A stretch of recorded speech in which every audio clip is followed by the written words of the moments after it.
They say a picture is worth 1,000 words. And as with everything in the Trump administration, that may be an understatement. Of course, there is this photo from the G7 tweeted out by a spokesman for Angela Merkel, showing the German chancellor with her hands planted, staring down at her American counterpart. There's also this one, showing a white imprint on President Trump's right hand following yet another hard handshake with French President Emmanuel Macron. And then there's this one of IMF Managing Director and Chairman Christine Lagarde with a withering look as the president shows up late for a breakfast focused on gender equality. Of course, they will all be overshadowed in about 24 hours by the image of a sitting American president meeting with the leader of North Korea for the first time ever. The question now is, what, if anything, will that meeting amount to beyond just that photo op? With that, I want to welcome in my panel. Joining me on set, national political reporter for Axios, Jonathan Swan, former Deputy Assistant Secretary of Defense and MSNBC national security analyst, Evelyn Farkas, political reporter for the New York Times, Ken Vogel, and joining us all the way from Singapore, a friend of the show and Pulitzer Prize-winning White House bureau chief for The Washington Post, Philip Rucker. Phil, I want to start with you since you are on scene, the site of all of the action. I've been enjoying all of the Instagrams that everyone is sending of the J.W. Marriott press file in Singapore. I want to read, though, from your piece in The Washington Post about this upcoming summit. You write, and I thought that this was a really on-point frame, quote, one is a septuagenarian American president. The other, a millennial North Korean dictator. But each has nuclear weapons and mixes taunts and tributes to keep the other one off balance.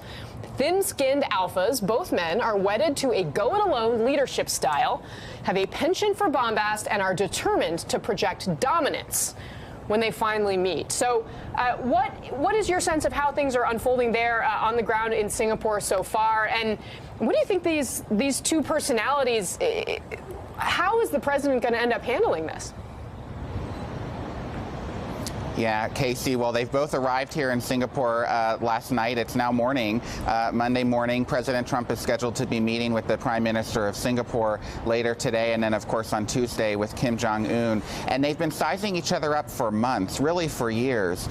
Kim Jong-un and the North Korean delegation have been studying Donald Trump, the history about him, the art of the deal, sort of understanding his personality. Trump is doing the same about Kim. I think Trump sees this very much as a clash of personalities, as an opportunity to size up the North Korean dictator, something no American president has been able to do face to face.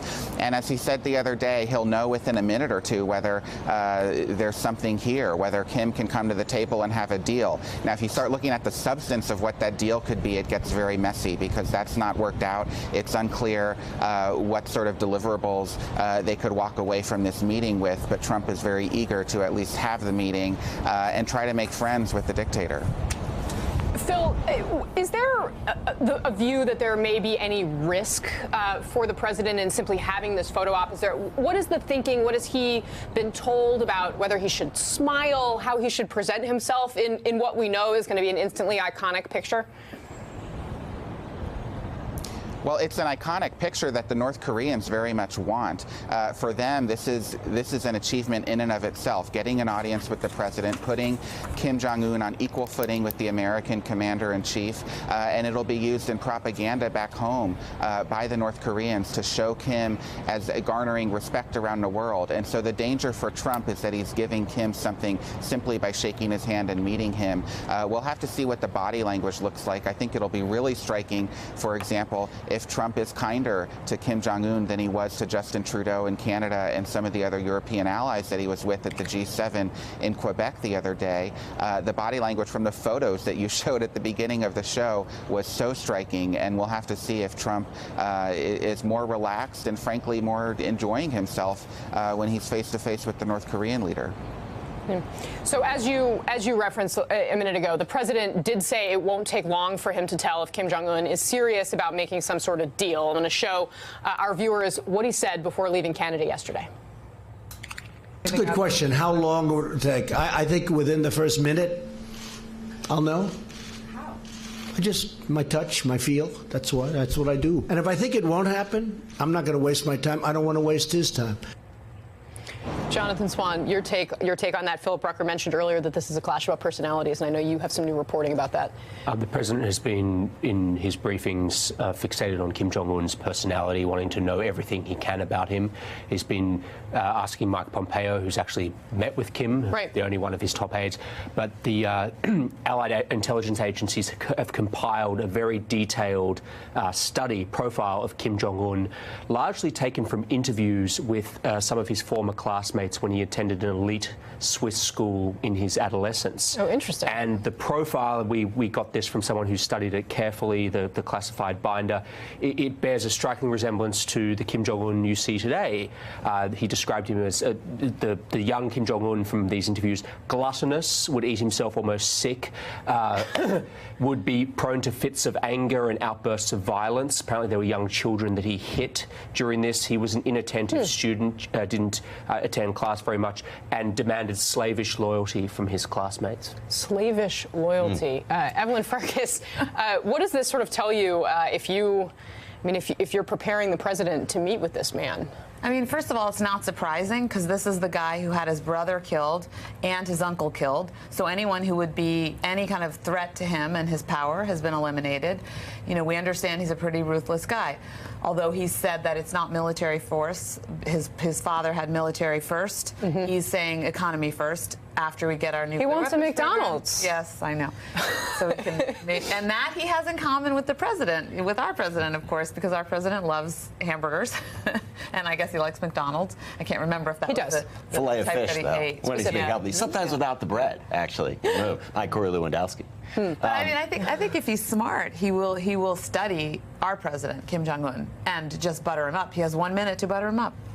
You know, but there's only it's impressive that they're doing this level of preparation. Certainly, one of the concerns was that there was no preparation, and it would be nice if that preparation was also on the policy side and not just on the personality side. You know, famously, George W. Bush, when he was meeting with Vladimir Putin, said that he could assess, and he was someone who was, despite liberal sort of stereotypes of him, was actually someone who did prepare on the policy side as well as the personality side, and said that he looked Putin in the eye, could see into his soul, found him trustworthy and straightforward, came to regret that assessment. Came to decide that assessment was incorrect. Yeah. So, you know, there's only so far that the personality goes. The policy is the key here. Yeah. And that was because he looked at the dossier that he had on Putin, looked at the dossier on Bush and knew he was deeply religious. So Putin purposely referenced, he had a cross and he talked about this cross and the meaning for him. So in part, so he almost played Bush in the other way. Philip Rucker, I want to go to you on this because we have talked so much about how the president prepares or doesn't prepare for all kinds of meetings, but none with stakes as high as this one. And if in fact American authorities they do have this binder that Jonathan Swan is now reporting on, it still seems as though this president is absorbing that information only by having verbal conversations with people who've read it. Is that your sense? I think that's right, Kasie. This is a president, Donald Trump, who does not read his daily intelligence report that's written out for him. Instead, he participates in more oral briefings.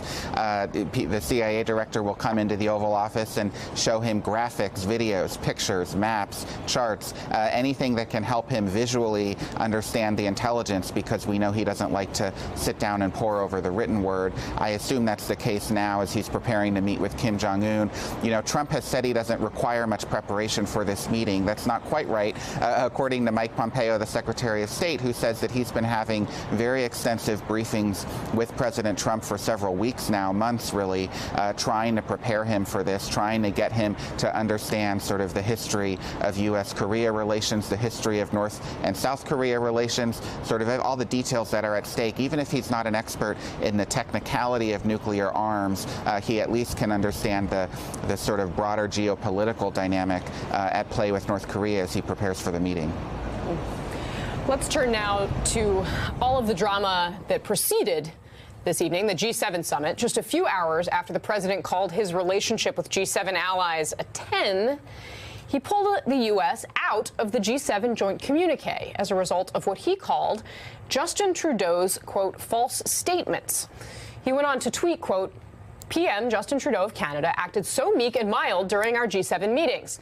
The motivator, likely Trudeau's comments about retaliatory tariffs. Here are what two White House advisors had to say about this earlier today. Here's the thing. I mean, he really kind of stabbed us in the back. He really actually, you know what? He did a great disservice to the whole G7. He betrayed. Trudeau did. Yes, he did. We were very close to making a deal with Canada on NAFTA, bilaterally perhaps, and then we leave and Trudeau pulls this sophomoric political stunt for domestic consumption. You just don't behave that way, okay? It's a betrayal, okay? Essentially double-crossing. Not just double-crossing President Trump, but the other members of the G7 who were working together and pulling together this communique. There's a special place in hell for any foreign leader that engages in bad faith diplomacy with President Donald J. Trump and then tries to stab him in the back on the way out the door. And that's what bad faith Justin Trudeau did with that stunt press conference. That's what weak, dishonest Justin Trudeau did. And that comes right from Air Force One. After those comments, Senator Jeff Flake tweeting, quote, "Fellow Republicans, this is not who we are. This cannot be our party." But once again, Flake pretty lonely so far in his condemnation of the president. Ken Vogel, how much self-awareness is there here? Yeah, I mean, the tweets from Trump minutes after leaving this setting, calling out another world leader for being like meek in person and then saying something negative after the fact, and then also the false statements. Trump has actually bragged about bluffing Justin Trudeau on the trade deficit using false statements. So it's pretty rich to see him accusing this foreign leader of doing the same thing that we've seen him do himself. Yeah, Jonathan Swan, I mean, we knew that the president had already caused all sorts of potentially irreversible problems with the Canadian government after making this announcement on tariffs. But the way that this G7 summit concluded, I mean, is it possible? We've seen some tweets from John McCain, for example, that suggest that, you know, someday America's allies will see the Americans who are actually on their side. Is that possible at this point? Well, we've been talking to European officials who are having the same problems with the president, particularly, you know, when you look at Germany, even France, after they got to a better place, that's been reversed. The UK, what they're trying to do is have this long-range view that this is a president for this moment, but move beyond that. But they still have the military ties, and they lean on that. They look for positives where they can. But the reality is, transatlantic relations have not been this bad for a very long time. And no matter what Donald Trump says. We're not even talking about transatlantic relationships anymore either. I mean, we're here on the continent. Canada too, but the European relationship has been profoundly damaged in the last few months over trade as well. But Shinzo Abe was standing there as well. So, I mean, when it comes to economic issues, this is global and this is serious. And I think what was interesting to me, I think we need more reporting on this, but it appears, reading between the lines in the way the Post covered it today, that the Europeans actually staged an intervention. So that photo may have been that intervention where they said, okay, Mr. President Trump, you know, these are the facts. 70% of the foreign direct investment in the United States of America comes from European countries. And by the way, a lot of that goes to southern states that voted for Trump. But we should point out, I mean, that interview, that particularly one that Peter Navarro did, truly, I think that's one of the most extraordinary interviews I've ever seen from an official in this White House. And that's saying something. To call one of America's closest allies, Justin Trudeau of Canada, to say that there's a special place in hell for him and to give him labels like weak and dishonest, that is taking rhetoric to a level that I honestly haven't seen. And so I've been covering Trump for almost 3 years now. This, I mean, and the level of silence from most Republicans in Washington feels deafening. I guess they have so many things to be outraged about that they sort of pick their moments, but their moments are pretty rare, aren't they? Yeah. Phil Rucker, can I get you to weigh in on this, at how this all unfolded? I mean, it seems like a classic case of the president, you know, making one decision in the room and then either watching Justin Trudeau's press conference, being briefed on it, and making, you know, a very abrupt decision and kind of reversing himself entirely. What are the consequences here? Are these relationships reparable? Well, the consequences are quite severe for the relationship, as the panel's been discussing, but the pattern is familiar for Trump. I mean, he's someone who, when he's in the room with you, whether it's, a fellow foreign leader or even just a journalist for an interview, he wants you to like him. He wants to try to create a level of warmth there. He wants to, he doesn't usually confront people face to face, and then the meeting's over and he goes off on Twitter, as he did aboard Air Force One from Canada en route to Singapore. I mean, this is just a familiar pattern for Donald Trump, and he, he bullies sometimes, but he likes to bully with a distance. He doesn't like to do it face to face with the people he's trying to bully. You mentioned at the top of the show, too, looking at that picture of Angela Merkel and the other leaders kind of surrounding the president, that sort of dark, almost angry look on his face, and how that could potentially differ from, I mean, it certainly already differs from the picture of him receiving that letter from the North Koreans, you remember, in the Oval Office, where he was smiling and holding that giant envelope.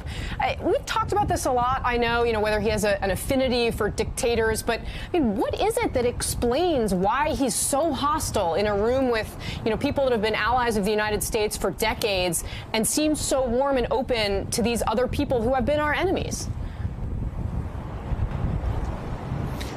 Well, he's so open to Kim Jong-un in part because it's his bid for history. Trump, it stuck with him from the first time he sat down with President Barack Obama after the election and before Trump was inaugurated. Obama told him, look, North Korea is the biggest challenge you're going to face in sort of a national security sense around the world, and this was a problem that Obama couldn't fix, the nuclear development in North Korea. And so that stuck with Trump, and it's been a motivating factor ever since. He wants to outdo Obama. He wants to solve the problem that his predecessors couldn't. And so because of that, he's in ultimate salesman mode right now. He wants the North Koreans to like him. He wants the North Koreans to come to the negotiating table with him. He wants them to agree to a deal. And so he's willing to flatter Kim Jong-un. He's willing to, pose for that picture with the big envelope in the Oval Office with a big smile on his face, because he feels like this is his opportunity to do something truly historic as president. Ken Vogel, you want to have a quick last word before we go? Yeah, to your point, Kasie, about the warmness towards traditional adversaries and the coolness towards traditional allies, who's loving this tension at the G7 is Vladimir Putin. I mean, his whole goal was to drive wedges between the traditional Western alliances, and he's got that. Yeah. He's meeting with the Chinese and other officials at the Shanghai Cooperation Organization annual meeting. Hey there, I'm Chris Hayes from MSNBC. Thanks for watching MSNBC on YouTube. If you want to keep up to date with the videos we're putting out, you can click subscribe just below me, or click over on this list to see lots of other great videos.